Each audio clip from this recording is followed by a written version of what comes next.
Thank you very much for the introduction and for inviting me to come and join you this morning. So my name is Giles. I'm a divisional director at Promar International. We're an agricultural and food consultancy company, and we did some work, as Martin said, with the NFU sort of back in the springtime, looking at the impact of inflation, and obviously it was highly topical at that moment, and it's certainly no less topical now. So I've got about sort of 10 minutes, I think it is, this morning, just to sort of the work took about 2 months to do, so it's quite interesting to sort of 2 months work down into 10 minutes. So here's some sort of key highlights. And as Martin said, happy to answer any questions at the end, either sort of formally on the panel here, or if you see me wandering around during the rest of the day. So here we go. So essentially, what did we do on the course of the study? Well, any study begins with a certain amount of desk research. There's quite a lot of information around at the moment, and data about rising input prices.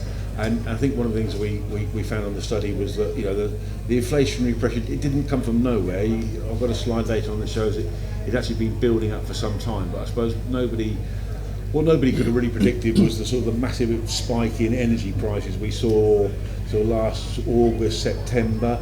But if you look at lots of other input prices, they've been gradually creeping up over a period of time.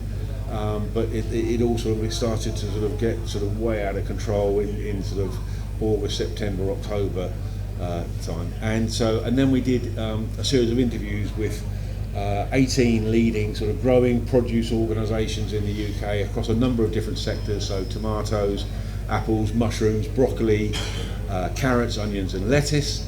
And we were talking to sort of senior managers in these businesses, and I think one of the features of that part of the work was the remarkable candidness in which these people were speaking about their businesses and the sorts of inflationary impacts they were seeing on their business and their views about what might happen going forward, basically.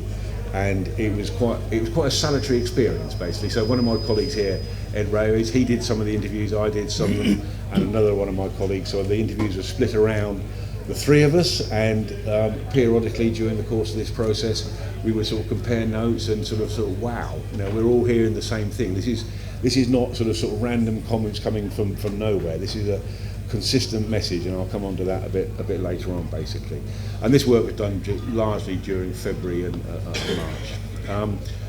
So what we looked at was, or what we were asking about was what were the sort of key drivers of inflation across a horticultural business. As I say, we looked at certain crops in particular, and we saw that wherever you looked, inflationary pressure on the supply chain was just sort of a rampant fact of life, basically. In some cases, maybe the inflationary pressure was more severe than others. So energy costs, as I said, we saw those starting to sort of rocket in sort of September, October time last year. But fertilizer costs again going through the roof. Packaging costs, people were talking about sort of huge increases in the cost of fiberboard and other packaging materials, basically, and labour was of course another big issue as well. But across the whole spectrum of inputs that a horticultural business might have, there is no escape, basically. The one area that was quite interesting was where the inflationary pressure was relatively low was in the seed sector. And we talked to a number of seed companies as well as part of this, and they said, at the moment it's sort of still, compared to fertiliser, for example, it's sort of relatively under control. But the person we were spoken to said, don't worry, it's on the way. So it was a sort of moment's respite, basically, in the seed sector. But inflationary pressure across the whole spectrum of inputs that horticultural producers are subject to. And then again, we looked at the different products that we were asked to study in particular. I suspect if we'd done other products that there would be a sort of similar sort of picture here. But again, so although the inflation would vary depending on the crop to some extent, again, across the board, but particularly big inflationary pressure for onion producers and lettuce producers and tomatoes and mushrooms, a little less so maybe for broccoli and apples, but across the board, sort of double-digit inflationary pressure for all of these products, basically. So again, there's almost sort of no escape from this at the moment. Wherever you are in horticulture at the moment, it's clearly an extremely challenging time. And then what we were asked to do as part of our work was sort of try and get this down to a cost per pack basis. So across our desk research and 18 interviews, we'd assembled all sorts of bits of pieces of information. It's a bit like doing a big jigsaw puzzle, really, that you start having to sort of model various things and make some assumptions. But eventually, and what we did, we went back to some of the people we spoke to and said, look, we've done our analysis now. Does this actually sort of tally with what you're seeing? And in most cases, they said, yeah, it's a pretty accurate representation. One of the people said, well, I think one of the onion growers said, it's a bit higher maybe, but that's his business. So we were talking to a cross section of businesses. So there's an element of sort of average activity going on here. But again, so what we saw was for a standard pack of tomatoes, 9 pence extra to produce. For mushrooms, 13 pence. Carrots, fairly modest, still 3 pence a pack though. Onions again, broccoli, lettuce 7p a pack, and apples again a sort of a 6-pack of Gala apples costing about 7 pence extra to produce at this moment in time. And I expect if we did this exercise again now, the figures wouldn't have gone down, would they? They'd probably have gone up, I suspect.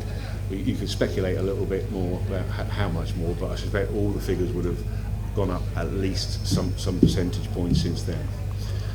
One of the things we sort of said right at the start was that if you looked at when the inflationary pressure started, this is a slide that comes from Defra. Actually, input prices have been creeping up, probably for slowly but surely over the last couple of years, and sort of I wonder sort of sometimes did we not notice, or was it only one part of the cost profile creeping up, and we sort of the horticultural business, as with other agricultural businesses, being one thing I think it's really good at is absorbing costs basically, and sort of trying to take costs out and find cost savings basically. But the inflationary pressure had been building for some time basically. But I think you see it on the right hand side of that slide that what happened in sort of August, September, October was it all started to explode, and I think all these things have been accentuated to some extent by Brexit, by COVID, and certainly in the last few months by what's happening in the Ukraine. And there's been lots of coverage about this. I think even on the news this morning they were reporting from a food factory in North London talking about the increased costs they were facing. Where does this all lead? So we talked to these 18 businesses at senior level, and so I've always learned in the work we do to perhaps be aware of the sort of off-the-cuff comment or the sort of slightly left-field comment, but we were getting consistent messages back from, if this carries on, and so the concern for these companies was that they would be unable to pass these cost pressures on to their customers, who were largely the retailers, that if this carried on for too much longer, that they've got a number of options. One would be probably to cut production by, when you say to somebody how much would you cut production by, it's difficult to give you a precise figure, but if you sort of took a bit of an average of what people are saying, that 10% of production cut would not be uncommon as a response, or in some cases just going to stop. I remember talking to one of our respondents and they were just saying, so at the moment we're losing money hand over fist on what we're doing, at some point the bank managers are going to say, well, why are you doing this? And maybe our shareholders are going to say, why are you doing this? Why, how long are you going to carry on losing money for? You can't just keep doing that ever, basically. So cuts in production, in worst case scenarios, maybe stopping altogether. Clearly, everybody talks about, you need to take some more cost out of the business, and there's always some cost you can take out. But I think lots of the leading horticultural businesses in the UK, they're pretty lean operations. If you went across, I'm looking across at sort of Berry Gardens over the road there, they've probably taken a lot of their cost out over a long period of time. So taking yet more cost out of the business is always going to be really challenging. But they also talked about rationalising the range of crops that are produced, or the range of varieties that are produced, that will only focus on the ones that clearly make them money, and the products and varieties that don't make them, or pack sizes that don't make them money, well, why would we carry on doing that? And ultimately sort of further consolidation of the industry. Again, the horticultural industry, most agricultural sectors in the UK over the last 25, 30 years have seen a degree of rationalisation. Horticulture has become I think it's been as rationalised and concentrated as any, basically. But yeah, sort of further concentration that some people won't make it through this period. And in one of the comments that was made to us is, this will be a fairly brutal sort of process. Again, other end game sort of scenarios that you might end up with higher wastage levels in the supply chain at the time, where people are saying one thing we need to do is sort of reduce food waste at all stages of the supply chain. We might actually have a situation where we have more wastage in the supply chain. And again, one of the concerns was that that if UK production was compromised in any way, that would just open the door to imports, particularly from Holland and Spain and other places as well. Although it was recognised that in many cases, people in Holland and Spain are facing many, if not the same sort of pressures as we are in the UK. So their ability to fill the gap wasn't taken fully for granted. Other points that were made to us that were sort of, again, I don't think it's any great secret, but the labour situation is critical in horticulture, and it's somewhere between sort of 40 and even up to 70% of the overall cost of production. So, the point that people made to us, this is a time when lots of debate about national minimum wage increases and national insurance increases, and lots of these people we were talking to saying it's not the amount of money we have to pay these people. We want to pay them well because we need them to come back next year in many cases, or stay with us for the rest of this year. But it's the sheer availability. Attracting domestic labour to the business is really hard work, and we've tried all sorts of things over a long period of time, but not always been successful. But also, the traditional supply of labour from Eastern Europe has largely dried up. Ukrainians, well, hey, look, some of them have gone back, some of them have stayed. Russians, some of them have gone back, some of them have stayed. So securing just, not the cost of labour, the availability of labour, I think is the real key issue here, basically. And efforts to automate. People say, well, if we can't get any labour, then we'll have to automate. That's a sort of very logical conclusion to come to. But for most people, they were saying that sort of the full use of automation in horticultural planting and harvesting and packing and all these sorts of things, it's probably still 3 to 5 years away. So it is an answer, but it's not one that's going to come out straight away. As well as labour, energy, fertiliser, packaging, all absolutely critical. Seeds, low inflation, as we said to date, but the comment we had was, don't worry, that's on the way. And I think in the intervening period, we have seen the cost of seeds going up, basically. I think the other thing, in Promar we do a lot of work in horticulture, but we also look at other sectors as well. And sort of horticulture, I'm not sure it's any great consolation, but horticulture is not on its own here. Most agricultural and farming sectors are sort of being subject to the same sorts of inflationary pressures. And when people sort of say, well, it's difficult to get an increase from the retailer, well, it probably is. And I know the NFU League have been doing some sort of training work on helping farmers have those discussions with their customers.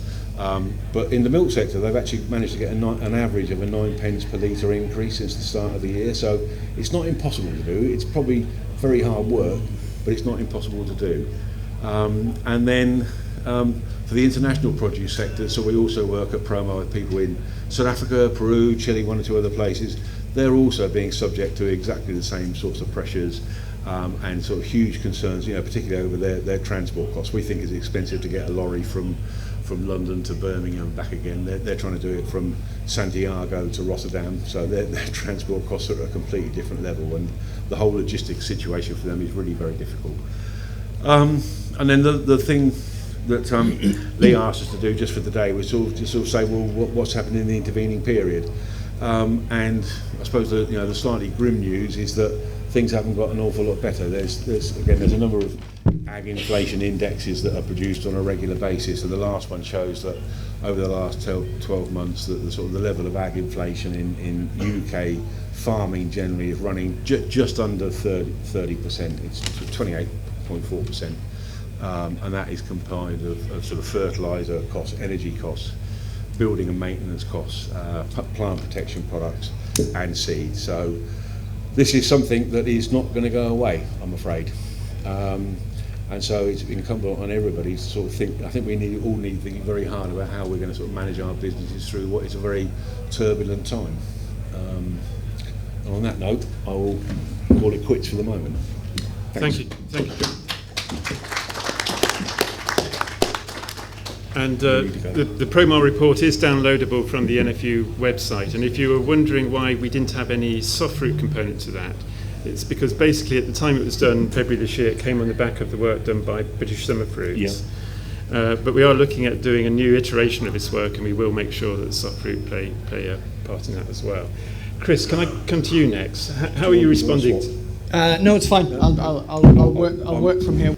Good morning, everybody. John, thank you for that happy news. Just to set the scene very quickly, we are a vertically integrated business. Sorry, Chris Newenham, Wilkin and Sons, Tiptree and Essex. So we're a vertically integrated business. We are producers, we are manufacturers, we're retailers, and we actually have a chain of tea rooms as well, so you can actually consume the end product in one of our establishments. So I thought I'd try and cover this off under a few different headings. I'll talk about savings, innovation, resilience, and then a couple of gripes I'll come to at the end, just to be a happy farmer.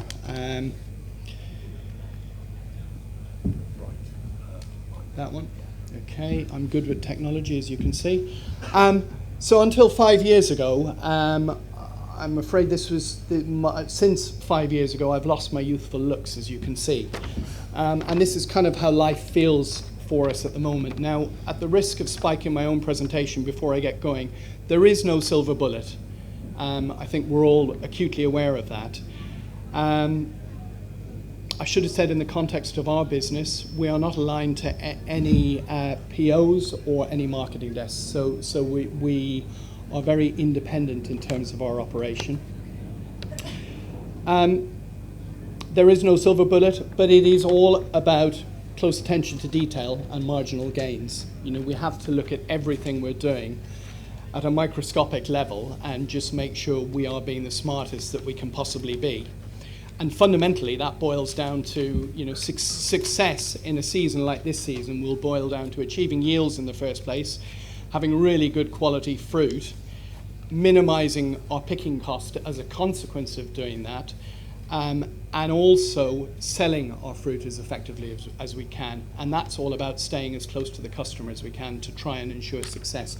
If we can do those four things, we stand some chance of progressing in what is an incredibly difficult year. In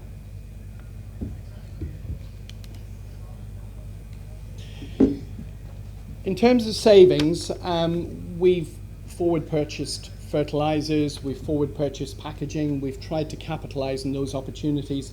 Again, none of them is a panacea in its own right. It's just it's small marginal gains as we go along. What else are we doing to try and generate savings within our business? We've changed all our lights to LED lights. I mean, these are things that I recognize everybody will have done. We've changed all our lighting in the factory. We've got new growing systems. I'll come back and talk about more of the innovation of that in a second. We're installing solar. We've got field scale solar going in, we hope at the end of this year, to supply all the needs of the factory as well as the farm, or most of the needs of the factory as well as the farm. We've got battery backup. We've installed new energy efficient boilers in recent years.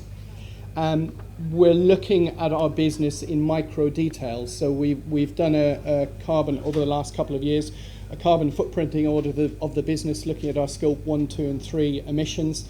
That produces an absolutely terrifying number, but as a management tool, it becomes quite a useful mechanism to really start to try and drive savings and efficiencies within our business.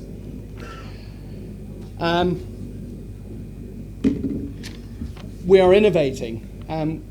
We're all, you know, I think as growers, we are a highly innovative bunch anyway. We have to be. The most exciting thing that we've done in recent years, which you can see from the two top pictures on this slide, is what we call our new growing system. It's an oscillating tabletop growing system. That allows us to double the cropping density per hectare. So instead of 50,000 plants a hectare, we're cropping at 100,000 plants per hectare.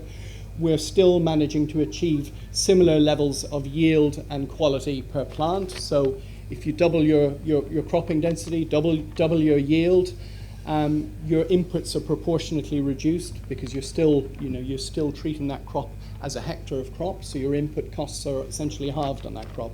So that's been incredibly important for us. And it does other things as well, because it allows us, I mean, it's a closed environment, it's a very controlled environment, and we're able to harvest rainwater. We are farming in the driest part of the driest county, so actually securing water to supply our crops needs is incredibly important. And we are virtually self-sufficient in terms of rainfall harvested on this crop versus water used in irrigating the crop. We've got other work ongoing at the moment. You can see our, and Ed, apologies for this, but you can see our harvesting robot, which we're working on with the University of Essex currently. We started working with them a couple of years ago on a robotic harvesting solution. We thought we were going to have, we were going to have a solution overnight. 2 years in, we're recognizing that there's another decade or probably more of work to do to finesse the whole system. So that's something that's ongoing, but is certainly quite some time away. We've got some other Innovate UK projects going on at the moment, looking at early disease detection, particularly for mildew within our crops. Again, that is going to take some time to deliver. Looking at UV application in the field and the pack house, you can see in the bottom frame, put a UV tunnel into our pack house this year, and actually that's delivering dividends in terms of prolonging shelf life, or helping to extend shelf life within our crops. No.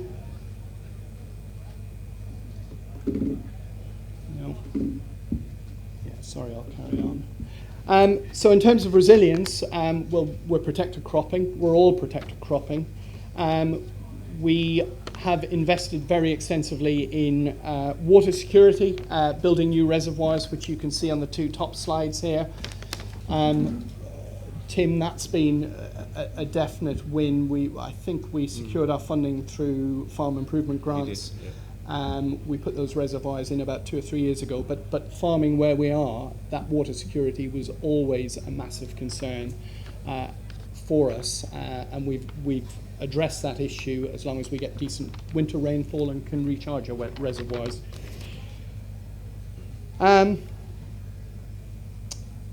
Couple of gripes. I wouldn't be a farmer, I suppose, without a couple of gripes. Challenges for us around access to PO funding. Because of the structure and nature of our business, we can't access PO funding. And I think that has significantly disadvantaged us over the years in terms of levels of investment. Now, conversely, I think there is an argument that POs have driven investment in our businesses and created an element of overproduction. So there's pros and there's cons, I guess, to the PO funding, depending on where you sit. Labour at 1010 is a heck of a challenge. If we get, and it's not going to go away, we're going to have to live with labour, or we don't see it going to go away. We're going to have to live with labour at that level. If we continue to get the right yields and to ensure that we're getting the right quality, then we'll manage, I think. The real challenge is security of labour long term.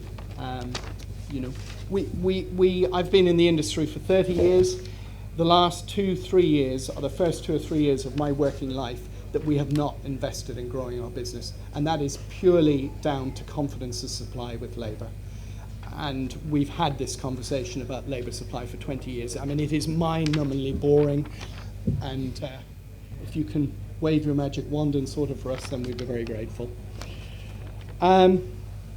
So in terms of the future, I think for now it's about staying in the game just for the next couple of years. It's going to be very tough going. It's not going to be easy.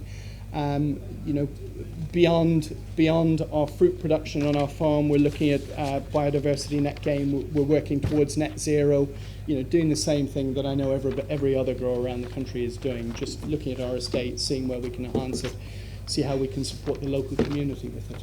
So that's all I had to say. Thank you very much.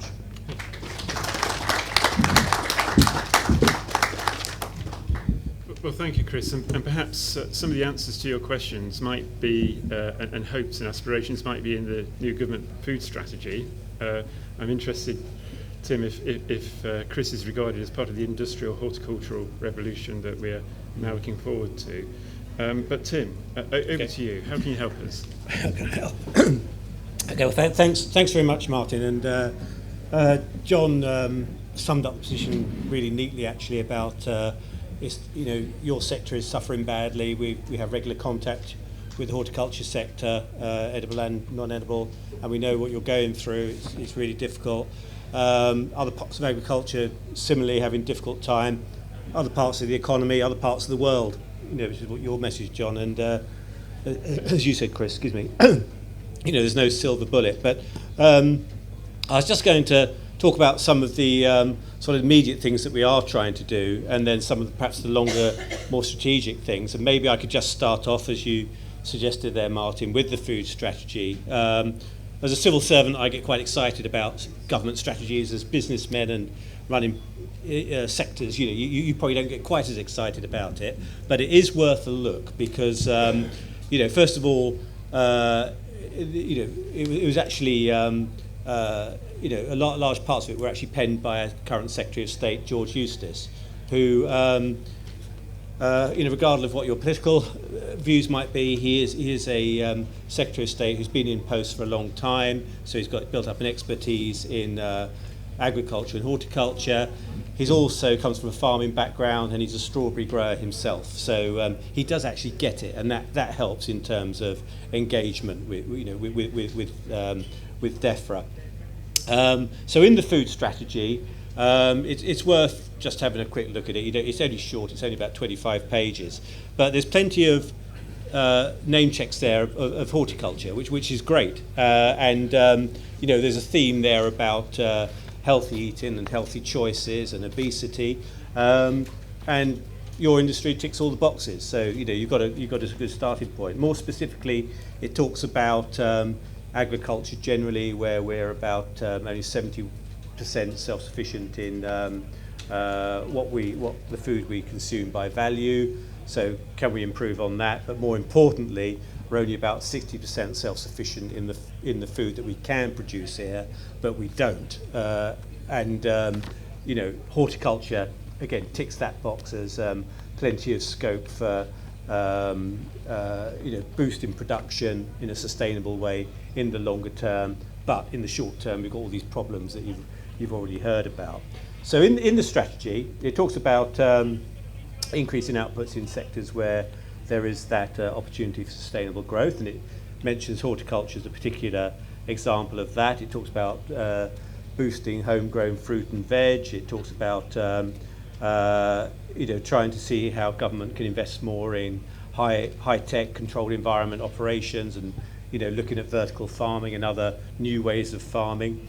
It also mentions automation, which you mentioned, Chris. And it's interesting. I've been doing this job for about 9 years in one form or another, and I look after the food and farming science teams, and I can remember very early on I said, well, automation, that sounds really great, and how far away are we away from commercial organisation? And everyone said, 3 and 5 years, I reckon. So it's always going to be 3 and 5 years, and but I do feel that we are on the cusp of really sort of investing lots of money, some public money, but lots and lots of private money, which will really get us motoring on the automation front, because we've got some fantastic businesses and research institutions doing wonderful work on robotics and automation.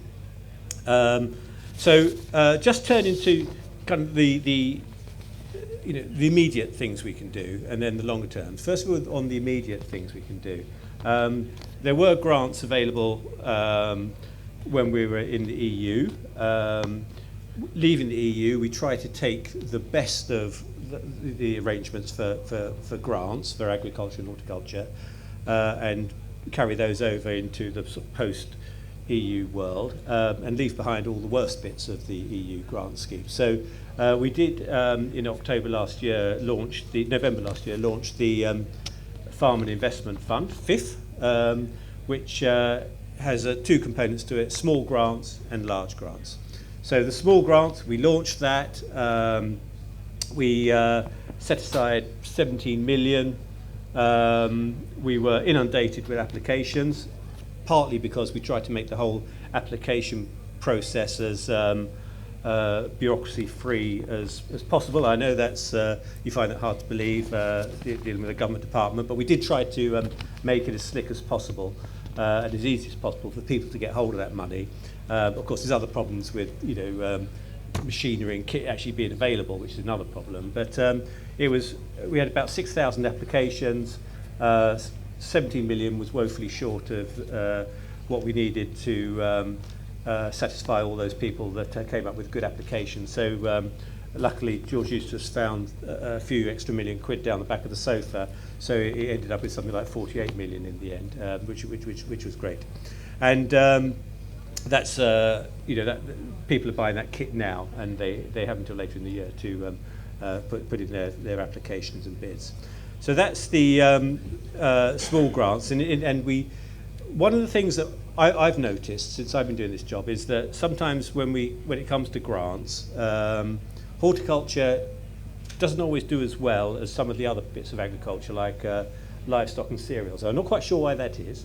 I know with cereals sometimes there's a crossover between cereals and horticulture, but so we were particularly keen just to make sure that your sector had a fair share of the cake, and it did. So I haven't got the figures to hand, but of all the applications for these grants, horticulture did pretty well, and the ones that I've noted here are, there are items available which you benefit from for electronic tray filling machines, inter-row weeders and hoes and salad leaf harvesters and things like that.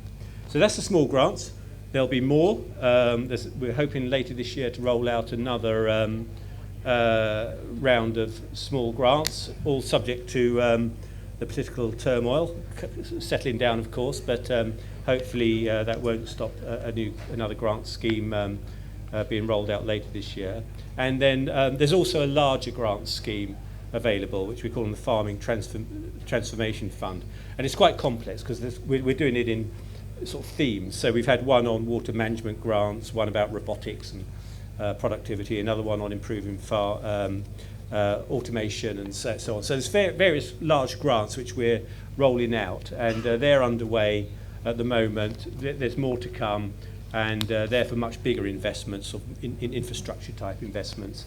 And for all of the information, one of the problems we have is just letting people know that these grants are available. So we do put it on the websites, but the best place to go is gov.uk website. Now that might not be your immediate choice of website to look at in the evenings when you're having a glass of wine, but do have a look, because that's where all the information will be. And also you can, if you go onto the Defra website, you can sign up for notifications on agriculture and horticulture specific pages. So to do that.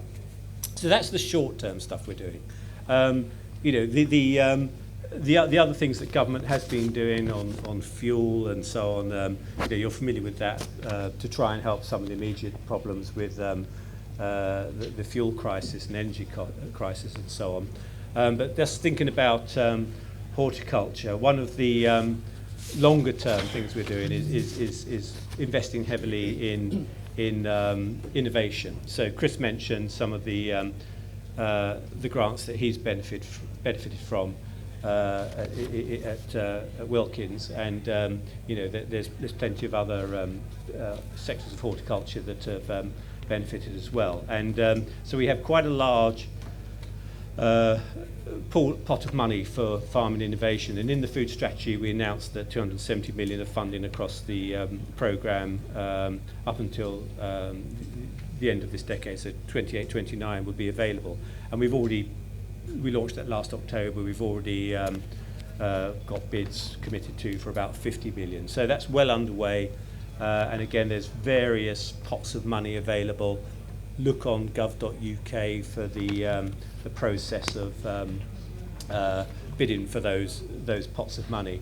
But one of the important things to mention is that when we used to give out innovation grants under the EU regime, we did find that we had a lot of criticism from the sector, that you guys, saying, well, that's great that all this money's available. It's and there's always wonderful research going on, but it's not what we would want. Actually, we think you should be investing in public money in researching this, that, and the other. And so there's a real emphasis now on two things. One is, before the research happens, making sure that it's farmer-led as far as possible, grower-led, industry-led, so that we're clear that we're investing public money where it's needed, what you want. And then at the other end, we have in government, I'm afraid, often been in the habit of carrying out research. Then we say, oh, that's a good bit of research. Write a report, goes on the shelf, and nothing happens. So we're really keen to make sure that the fruits of that research, if you excuse the pun, actually get into the marketplace and into farming practice. So that's what we're doing.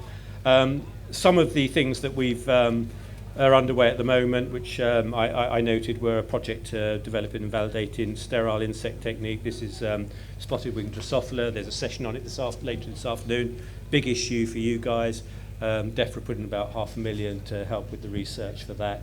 There's a feasibility project looking at industrial heat to produce fruit and veg to reduce energy costs. Projects on drones. I've got a list here, but it would be boring to go through it all. But we are trying to invest in the kind of things that you will really make a difference to your business. And just to finish off with a couple of other things.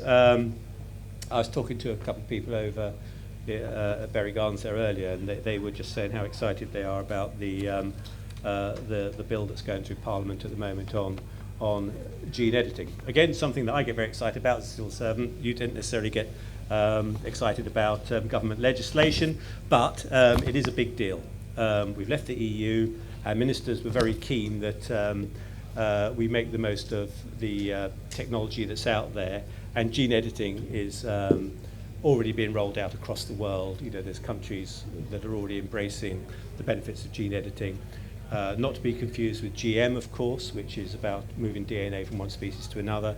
This is about, within the same species, using technologies to snip and edit the DNA so that you end up with something that is exactly the same as would be derived from traditional bred methods, or indeed without any human intervention at all. So that bill is going through Parliament at the moment.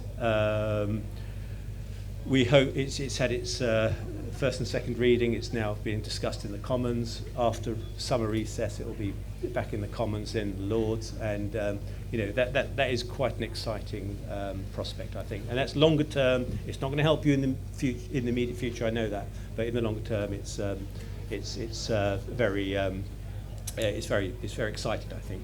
And then just to pick up on Chris's last point about Labour, I know you've got a session again this afternoon, so I don't want to intrude on that. But since you mentioned it, Chris, we do get it, and I think you've got a Secretary of State, George Eustace, who gets it actually, and I'm sure your local MP, Chris, you lobby her to make sure that she tries to get it as well. Horticulture is cold comfort. You're quite lucky that you're the only sector that does actually have an exemption from the normal immigration rules, and there's a seasonal workers scheme. No other sector gets it. In the food strategy, we did slip in something about a similar kind of scheme for turkeys, turkey workers before Christmas. But apart from that, it's horticulture has a seasonal workers scheme. We have just at the turn of the year secured a 3-year deal with the Home Office, if you like, so that there'll be 30,000 workers available. In the food strategy, we announced that it's going to be upped by 10,000 to 40,000. So that's promising, but we know that it's just difficult trying to get hold of the workers. Typically, in the last few years, they come from the Ukraine. About 3/4 have come from Ukraine, about 10%, 8% or something like that from Russia, others from Belarus.